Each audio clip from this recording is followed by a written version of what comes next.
শুরু হচ্ছে আজকের নিবেদন ঘাটের কথা। আজ 25শে বৈশাখ রবীন্দ্রনাথ ঠাকুরের জন্মদিন উপলক্ষে পাঁশকুড়া পৌরসভার ব্যবস্থাপনায় এবং সঙ্গীতা ঘোষালকরের পরিচালনায় শুরু করছি আজকে রবীন্দ্র গল্প অবলম্বনে শ্রুতি নাটক ঘাটের কথা।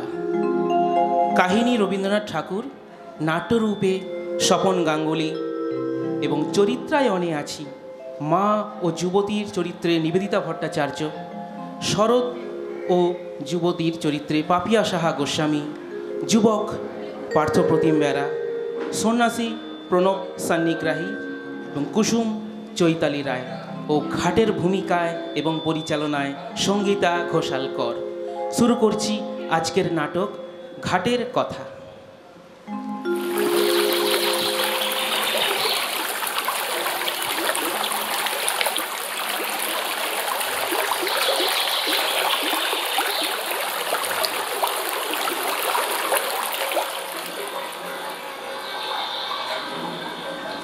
কি সুন্দর ঘাটটা দেখো।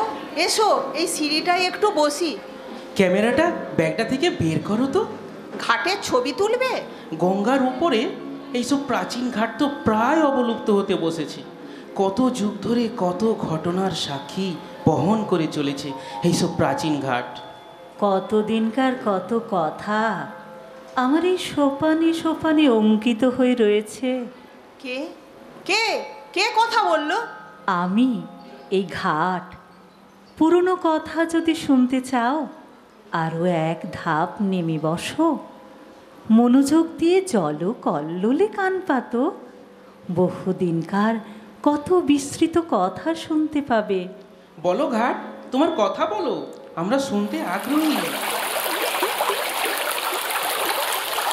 সে বড় বেশি দিনের কথা নয়, তোমাদের অনেক দিন বলে মনে হতে পারে, কিন্তু আমার মনে হচ্ছে এই সেদিনের কথা।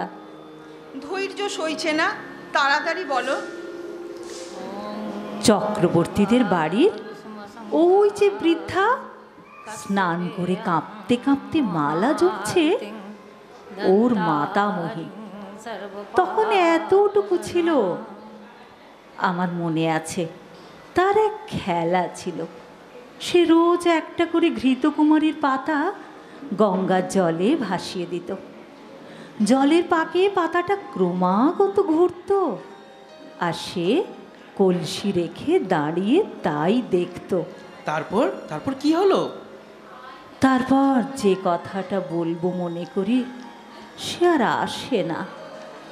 একটা কথা যায়, আরেকটা কথা স্রোতে ভেসে আসে। কথা আসে, কথা যায়, ধরে রাখতে পারি না। কেবল একটা কাহিনী ঘৃতকুমারীর পাতার মতো বারবার ফিরে আসে। হ্যাঁ গো, যে মেয়েটির কথা বলছি, ঘাটের অন্য মেয়েরা তাকে কুসুম বলে ডাকতো। নামটা ভারী সুন্দর না? নামটাও যেমন সুন্দর, তার শরীরের একটা অদ্ভুত মাধুরী ছিল। সে যখন আমার পাষাণের উপরে পা ফেলত, তখন তার চারগাছি মল এমন বেজে উঠত যে আমার শৈবাল গুল্মগুলিও যেন পুলকিত হয়ে উঠত। বুঝলে, যেন রোমান্সের গন্ধ, তাই না?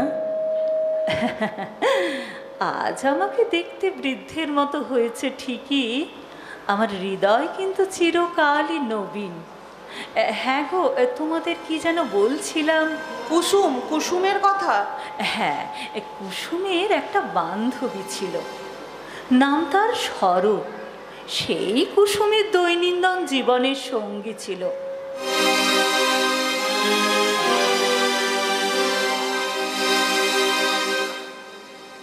কিরে কুসুম, জলে নামবি না? না রে, আজ আর কিছু ভালো লাগছে না। বুঝতে পেরেছি, বসে বসে হবু বরে ধ্যান করছিস। আমার বিয়ে হয়ে গেলে তুই খুব একা হয়ে যাবি, তাই না রে? তা তো হবই।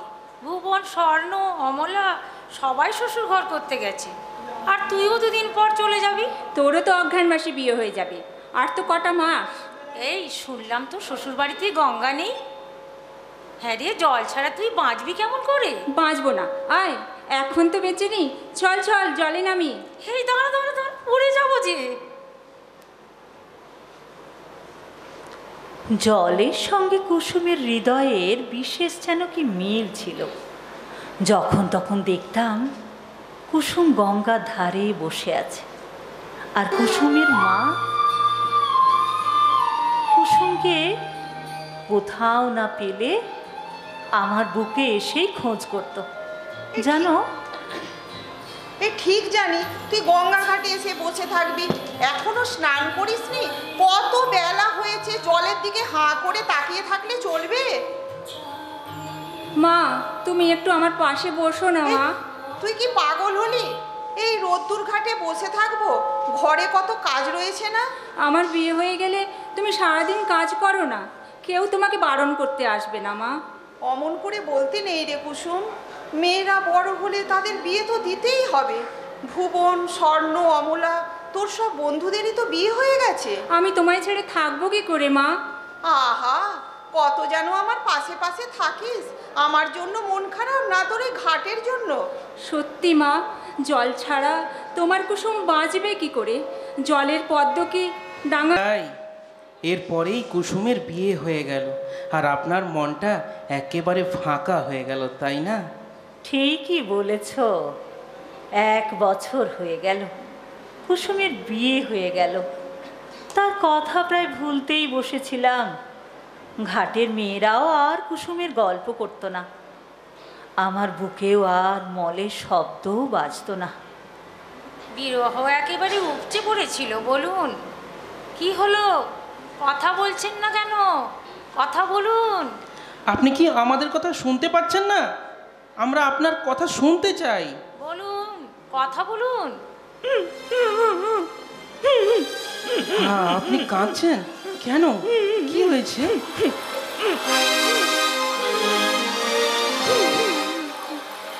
শুনতে পাচ্ছ পাষাণ ঘাট? তোমার কুসুম বিধবা হয়েছে, বিধবা। সে আবার এই গ্রামে ফিরে এসেছে। তোমার টানেই বুঝি তাকে ফিরে আসতে হলো? কেন কেন এমন হলো? কেন তুমি তাকে আবার বুকে টানিয়ে আনলে? স্বার্থপর ঘাট, নিজের সুখই দেখলে। কুসুমের সুখ বুঝি তোমার সহ্য হলো না? তার সঙ্গিনীরা তো আর কেউ নেই, সকলের বিয়ে হয়ে গেছে। কুসুম সারা জীবন কাদের সঙ্গে কাটাবে বলতে পারো?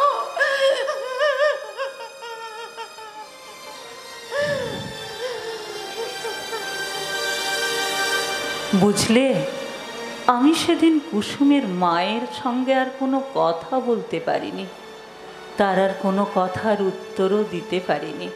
কিন্তু কুসুম বিধবা হলো কেন? কি হয়েছিল কুসুমের স্বামীর? কোনো শক্ত অসুখ হয়েছিল কি? শুনেছিলাম ওর স্বামী বিদেশে চাকরি করত। 2-1 দিন ছাড়া স্বামীর সঙ্গে তার সাক্ষাৎই হয়নি। পত্রযোগে বৈধব্যে সংবাদ পেয়ে মাথার সিঁদুর মুছে গায়ের গয়না ফেলে আবার তার এই দেশে, এই গঙ্গার ধারেই ফিরে এসেছিল। কুসুম কি আবার সেই আগের মতো আপনার এই সিঁড়ির ধাপে এসে বসতো? এই এই এসো, এই আমরা উপরে ধাপে গিয়ে বসি। দেখছো না জোয়ারের জলে গঙ্গা কেমন ফুলে উঠেছে? এসো এসো। গঙ্গা যেমন জোয়ারের টানে প্রতিদিন দেখতে দেখতে ভরে ওঠে, কুসুমও তেমনি দেখতে দেখতে প্রতিদিন সৌন্দর্যে যৌবনে ভরে উঠতে লাগলো। কিন্তু তার মলিন বসন, করুণ মুখ, শান্ত স্বভাব একটা ছায়াময় আবরণ সৃষ্টি করেছিল। তাই তার যৌবন বিকশিত রূপ সাধারণের চোখে পড়তো না বটে, কিন্তু আমার চোখে পড়তো। তার পায়ে আর মল বাজতো না বটে, কিন্তু আমি যেন সেই মলের শব্দ শুনতে পেতাম। এমনি করে 10টা বছর কেটে গেল। আরে তাড়াতাড়ি বলুন, এদিকে যে সন্ধ্যা নেমে আসছে, আমাদের তো বাড়ি ফিরতে হবে। একটু অপেক্ষা করুন, আমার গল্প তো সেই রাত্রির অপেক্ষাতেই রইল গো। না না না, আপনি শেষ করুন। তোমার ভয় কি? আমি তো তোমার সঙ্গে রয়েছি, তাই না?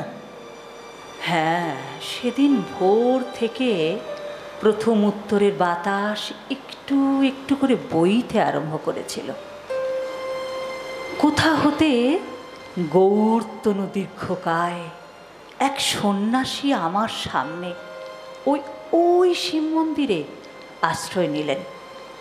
সন্ন্যাসীর আগমন বার্তা পৌঁছানো মাত্রই গ্রামের মেয়েরা সব কলসি রেখে বাবা ঠাকুরকে প্রণাম করার জন্য মন্দিরে ভিড় জমালো। কুসুম গিয়েছিল? প্রথম দিন কুসুম আসেনি, তবে কুসুমের মা আর কুসুমের যে সঙ্গিনী শরৎ গিয়েছিল। তোমরা কেউ গোল করিও না, তোমাদের যার যা বলিবার আছে একে একে বলো, আমি সাধ্যমতো উত্তর দিব। বাবা, আমার মেয়ে 1 বছরের মধ্যে বিধবা হয়েছে বাবা। কি তার ভবিতব্য আপনি বলুন বাবা, মনে এতটুকু শান্তি পাচ্ছি না। নিয়তি কেন বাধ্যতে, জন্ম মৃত্যু কারুর হাতে নেই। আর শান্তি শান্তি করে এত উতলা হলে অশান্তি তো আরও পেয়ে বসবে। বাবা, আমার মেয়ে কি নিয়ে থাকবে বাবা? মেয়েকে আমার নিকট পাঠিয়ে দিও, আমি তাকে বেঁচে থাকবার রহস্য শিখিয়ে দেব। তুমি বলো এবার। বাবা ঠাকুর, আমার একমাত্র ছেলের খুব অসুখ, কিছুতেই সারছে না। আপনার আসার খবর পেয়ে আমি বাপের বাড়িতে ছুটে এলাম। ছেলেকে আনলি না কেন মা? তাকে যে আনার উপায় ছিল না বাবা। বাবার এই ফুলটা সন্তানের মাথায় স্পর্শ করাবে, যাও, সব ভালো হয়ে যাবে।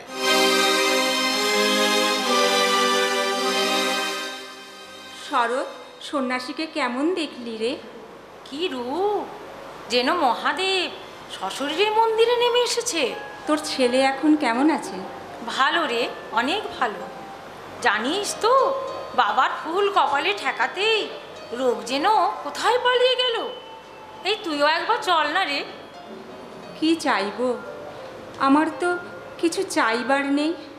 জানিস তো, কেউ কেউ বলেছে সন্ন্যাসীকে ঠিক আমার স্বামীর মতো দেখতে। যা, তোর স্বামীর এত দাড়ি ছিল নাকি?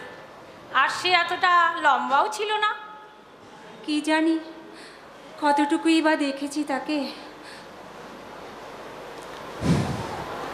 একদিন সন্ধেবেলা পূর্ণিমা তিথিতে, তখন ঘাটে কোনো লোক ছিল না।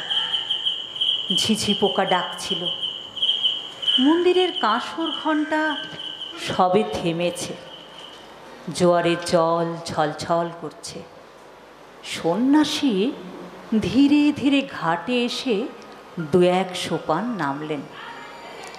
ঘাটের সোপানে তখন কুসুম একা। কোন পূর্বজন্মে যেন তোমাকে দেখেছি। নাম কি তোমার? কুসুম। অনেক রাত হয়েছে, তুমি গৃহে যাও। কাল প্রাতে তুমি আমার সঙ্গে মন্দিরে দেখা করো। প্রভু, আমি প্রতিদিন আপনার পদধূলি নেব, আপনার নিকট স্বাস্থ্য ব্যাখ্যা শুনব।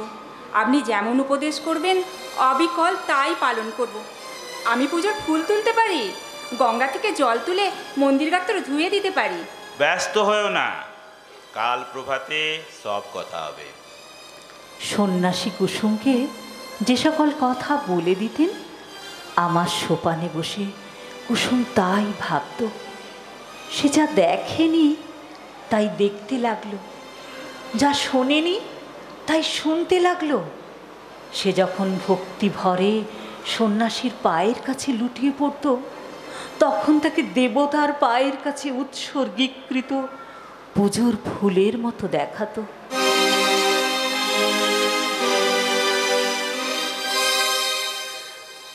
কেবাকার প্রতিপুত্র, কেবাকার মাতা, অনাদি সংসার বন্ধে বান্ধিল বিধাতা। প্রভু, আমি বড় নিঃসঙ্গ প্রভু। কে বলে পরকে আপন করতে পারলে কেউ কি নিঃসঙ্গ হয়? কিন্তু যে আমার অধীন নয় তাকে কেমন করে আপন করব? সাধনার দ্বারা, তপস্যার দ্বারা তুমি নিজেকে তার অধীন করো। যার সকল বিষয়ে স্বাধীন ইচ্ছা আছে তোমার নিজের ইচ্ছেকে তার আজ্ঞাকারী করো। দুঃখকে পাষাণে ঘর্ষণ করে প্রেমের সৌরভ বের করতে হয়। কিন্তু প্রভু, আমি তো ধর্মের কিছুই জানি নে। কেমন করে সাধনা করব, কেমন করে তপস্যা করব? ধর্ম জানতে হয় না, যাহা ধ্রুব সত্য তাই ধর্ম। একটি ধ্রুবসূত্রে এই সমস্ত বিশ্ব চরাচর মালার মতো গাঁথা রয়েছে। কেউই বিচ্ছিন্ন নয়, সকলেই ধর্মের বাঁধনে বাঁধা। তবে সেই বন্ধন সম্বন্ধে কেউ বা সচেতন, কেউ বা অচেতন। অচেতনের বন্ধন দাসত্ব, আর সচেতনের বন্ধন প্রেম। কি হলো, তোমরা কি ঘুমিয়ে পড়লে নাকি গো? এই না না, আপনি বলুন, আপনি বলুন। আমরা মন দিয়ে আপনার কথা শুনছি। এরপর আর বহুদিন কুসুমের দেখা পাইনি। সে ঘাটেও বড় একটা আসতো না, মন্দিরেও যায় না। সন্ন্যাসীর কাছেও কেউ কুসুমকে আর দেখতে পায়নি। তাহলে কুসুমের তাহলে কি হলো? কিছুকাল পরে একদিন সন্ধেবেলায় আমারই সোপানে সন্ন্যাসীর সঙ্গে কুসুমের সাক্ষাৎ ঘটল। প্রভু, আমাকে কি ডেকে পাঠিয়েছেন প্রভু? তোমাকে দেখতে পাই না কেন? আজকাল দেবসেবায় এত অবহেলা কেন? আমার কাছে তোমার মনের কথা প্রকাশ করে বলো। প্রভু, আমি পাপিয়সী, সেই জন্যই এই অবহেলা। তোমার হৃদয়ে অশান্তি উপস্থিত হয়েছে, আমি তা বুঝতে পেরেছি। প্রভু, আমাকে রক্ষা করুন প্রভু। তোমার অশান্তির কথা আমাকে ব্যক্ত করো, আমি তোমাকে শান্তির পথ দেখাবো। আপনি যদি আদেশ করেন আমি অবশ্যই বলবো। আপনি বোধ করি মনে মনে সবই জানছেন প্রভু। আমি যাকে দেবতার মতো ভক্তি করতাম, আমি যাকে পূজা করতাম, একদিন রাতে স্বপ্নে দেখলাম তিনি আমার হৃদয়ের স্বামী। কোথায় যেন এক বকুল বনে বসে তার বাম হাতে আমার ডান হাতটি ধরে আমাকে প্রেমের কথা বলছেন। আশ্চর্য, এ ঘটনা আমার অসম্ভব মনে হলো না। স্বপ্ন ভেঙে গেল, তবু স্বপ্নের ঘোর ভাঙল না। পরদিন যখন তাকে দেখলাম, আমার স্বপ্নের ছবিই ভেসে উঠল। আগের ভাবে আর তাকে দেখতে পারলাম না। সেই থেকে আমার হৃদয়ে অশান্তি দূর হচ্ছে না, আমার সমস্ত অন্ধকার হয়ে যাচ্ছে। যাকে স্বপ্নে দেখেছো সে কে? না, আমি বলতে পারবো না। তোমার মঙ্গলের জন্য বলছি, সে কে? আমাকে কি বলতেই হবে? হ্যাঁ, বলতেই হবে। প্রভু, প্রভু, সে সে তুমি। তুমি আমার সমস্ত কথাই পালন করেছো, আর একটা কথা বলবো, পালন করতেই হবে। আমি আজই এখান থেকে চললাম, আমার সঙ্গে আর যেন তোমার দেখা না হয়। আমাকে তোমায় ভুলতে হবে। বলো, এই সাধনা করবে? তাই হবে প্রভু। তবে আমি চলি। দাঁড়ান প্রভু, একটা প্রণাম করি। ঈশ্বর তোমার মঙ্গল করুন। বাহ, চমৎকার কাহিনী, তাই না? এ কি, আপনারা উঠে পড়লেন কেন? আরো বাকি আছে, তাড়াতাড়ি শেষ করুন, কত রাত হয়ে গেছে যে। শেষের ঘটনাটা কিন্তু আমি বলবো না, আপনারা প্রত্যক্ষ করবেন। আজকের মতো সেদিনও ছিল অমাবস্যার রাত। ঠিক এই সময় কুসুম ধীরে ধীরে গঙ্গার জলে এগিয়ে যায়। পেছনে তাকান, ওই দেখুন, সে আসছে।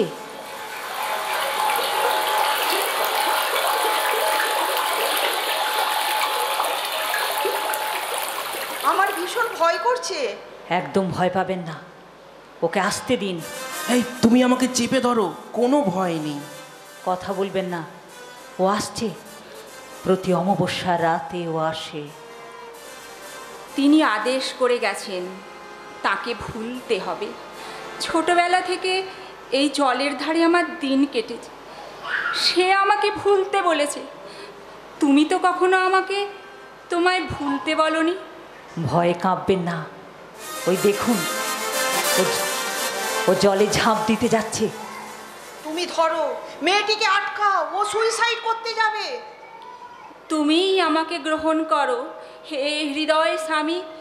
ইহ জন্মে আর তোমার সঙ্গে আমার দেখা হবে না। আমার সাধনা আমি সম্পূর্ণ করলাম।